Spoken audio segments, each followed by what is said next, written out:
she's worn before.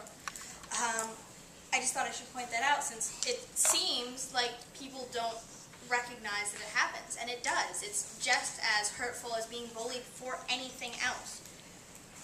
Another thing, one of the things that really interested me was one of the first things you said. We're students, not soldiers.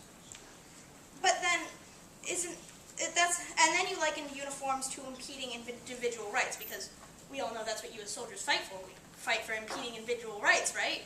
Except uniforms unify us. That is why that's the root of the word. You also mentioned that the school is in debt, which I didn't see any statistics for, and that it has other problems to face than the institution of uniforms. What other things are important? What other things are more important to the school than protecting its students from being bullied and from being harassed? What's more important than making students feel safe at school? Sure, maybe not every student. Maybe it's not important for every student to be protected from clothing bullying, but it's important for some. Even one student who's being bullied for what they're wearing is too many. Alan said that we'd be teaching conformity by instituting uniforms. We're not teaching conformity. We're highlighting ability. Conformity doesn't necessarily mean your appearance. It can mean how you act, how you speak, what you think. School is supposed to teach us how to think. It's not supposed to teach us how to dress. Dress codes seem appealing, but they really offer a much wider choice and frailer protection. Uniforms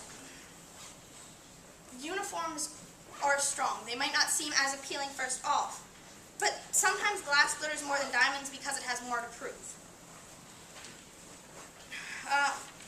Even for students who aren't actively being bullied, the fear of being judged for appearances often colors their school experience.